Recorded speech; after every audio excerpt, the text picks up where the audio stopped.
Pas passé de 48 minutes, voici la question du jour. Say yes or no. Say yes or no. Yes or no. Une alliance Israël-Grèce-Chypre, un mur de dissuasion face à la Turquie, oui ou non? Eh bien, vous êtes majoritairement pour le oui. Vous êtes 76% à penser que oui sur Insta, 77% à penser aussi que oui sur Facebook et 100% sur X. Et donc, nous allons voir Lise avec notre invité, Anastasio Karababas, historien, auteur d'un livre intitulé Sur les traces des Juifs de Grèce, voir si Anastasio Karababas est d'accord avec nos auditeurs. Je vous laisse parler de tout cela avec lui. Anastasio Karababas, bonjour. Bonjour, bonjour à tous. Merci d'être en direct avec nous depuis la Grèce. Alors, cet accord, il n'est pas nouveau. Ça fait un moment déjà, Anastasio, qu'il y a un rapprochement très clair entre Israël, la Grèce et Chypre. Mais là, aujourd'hui, face aux menaces turques, on parle même d'une force militaire conjointe de ces trois pays. Donc, on a vraiment passé un palier, si j'ose dire. En effet, c'est le 10e sommet trilatéral. Ça fait 10 ans que les trois pays développent leurs relations dans le domaine militaire, dans le domaine de la défense, dans le domaine de la sécurité, dans le domaine économique. Et maintenant, on passe en effet à l'étape suivante, c'est-à-dire que on parle d'une force militaire de stabilité.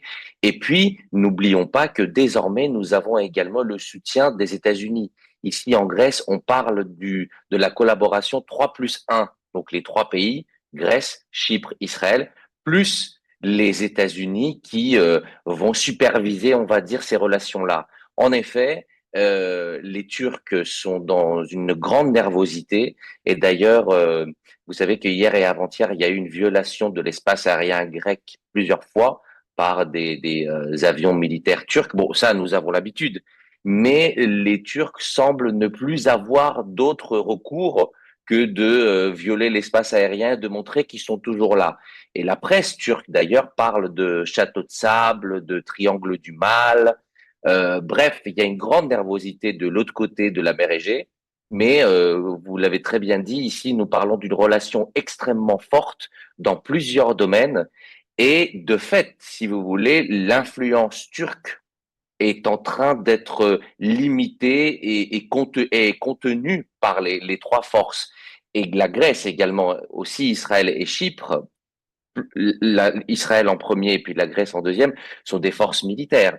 Et ça veut dire que les Turcs n'ont plus de moyens d'action en Méditerranée orientale. Et enfin, ce qui est important ici, en tout cas pour la Grèce, c'est les investissements israéliens. Donc c'est une alliance non seulement militaire mais aussi économique. Vous savez que les Israéliens sont numéro un en Grèce en investissement, premièrement, et deuxièmement, les Grecs veulent jouer un rôle important à Gaza. Et ça a été discuté au sommet trilatéral. C'est-à-dire que à la place des Turcs, parce que c'est les Turcs qui voulaient être à Gaza, c'est les Turcs qui voulaient jouer un rôle. Mais maintenant, comme les Israéliens ne leur font pas confiance, par contre, les Israéliens font confiance aux Grecs. Et donc, si vous voulez, la Grèce, ça permet aussi à la Grèce d'étendre leur influence aussi en Méditerranée orientale et jouer un rôle important aussi dans la paix avec Gaza. Si ça arrive, Anastasio, parce que tout de même, Donald Trump est beaucoup plus proche de Recep Tayyip Erdogan qu'il ne l'est de la Grèce. Et c'est lui qui insiste pour que les Turcs soient inclus à Gaza. Et souvent, dans cette région, ce que le président américain veut, c'est tout de même ce qui s'y passe. Mais bon, c'est un autre dossier. Vous En allez tout... voir que, en tout cas, oui, pour répondre à ça, et vous avez raison. Bon, Donald Trump joue sur les deux tableaux. Nous avons ici l'ambassadrice, Madame Guilfoyle, qui est l'ambassadrice des États-Unis en Grèce, c'est Kimberly Guilfoyle, qui est extrêmement proche du président Trump et qui joue apparemment un rôle important. Donc, on est un peu sur les deux tableaux de la part de Donald Trump. On verra bien. Alors, ce qui est sûr en tout cas, c'est que ces derniers jours, les prises de bec entre la Turquie et Israël, soutenu par ses alliés, ont continué. Donc, Benjamin Netanyahou avait parlé de Recep Tayyip Erdogan et de ses ambitions de rétablir l'Empire ottoman.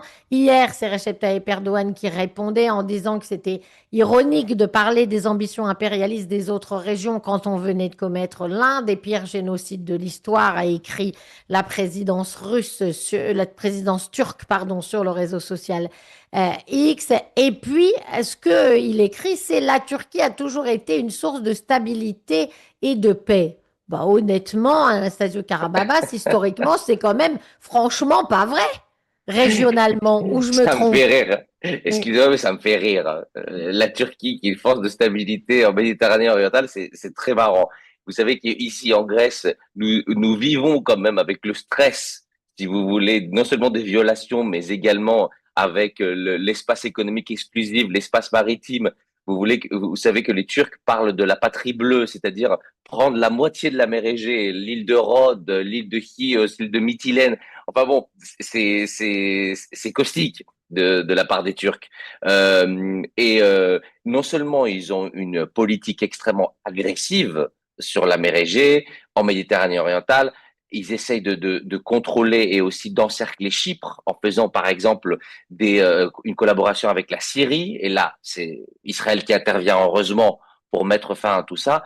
On le sait très bien que Erdogan veut le nouvel empire ottoman. Et le nouvel empire ottoman, c'est une partie de la Grèce. Le nouvel empire ottoman, c'est la Syrie. Le nouvel empire ottoman, c'est ce qui dit la Palestine. Donc, il rêve d'être Soleiman le Magnifique, si vous voulez, pour ceux qui connaissent le XVIe siècle. Donc, c'est pas du tout une force de stabilité. C'est bien au contraire. C'est une force extrêmement dangereuse. Et nous le savons ici en Grèce tous les jours. Et ce qui Et, était intéressant, c'est que pour la première fois, ça a été beaucoup noté, ça, en Grèce. C'est-à-dire, les médias en ont parlé, le fait que Benjamin Netanyahou parle explicitement de ce fameux empire turc que veut construire Erdogan. Et c'était intéressant. En tout cas, ce qu'a retenu la presse grecque, c'est oubliez-le. Vous voulez un empire? Bah, vous oubliez.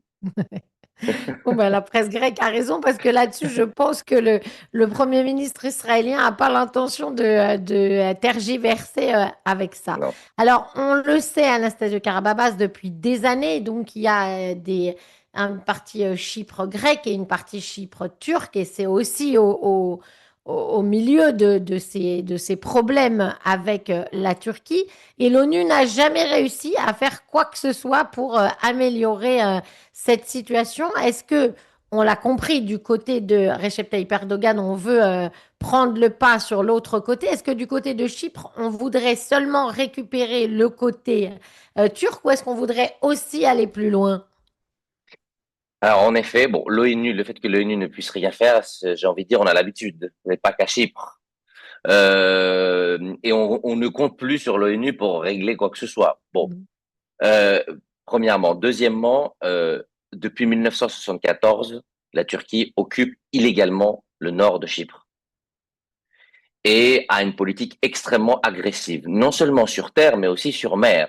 Vous savez très bien, on le sait désormais depuis quelques années, l'espace maritime joue un rôle extrêmement important parce qu'il a des ressources.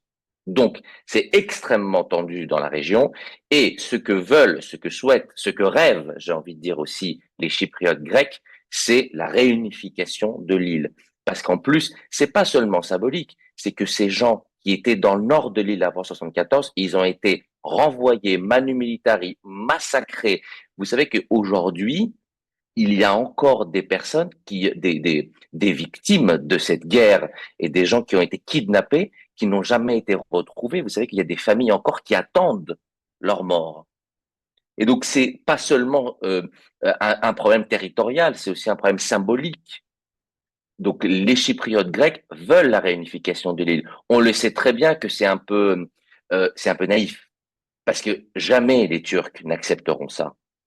Et d'ailleurs, je vais vous dire quelque chose. La guerre en Ukraine nous fait un peu peur, nous, en Grèce. Je vais vous dire pourquoi. Parce que si la communauté internationale accepte que la Russie récupère une partie des territoires, qui nous dit qu'après, on va pas s'occuper du dossier turc et qu'on va dire, bon, bah écoutez, maintenant c'est les Turcs qui occupent, ils ont récupéré ça militairement, on va valider ce territoire.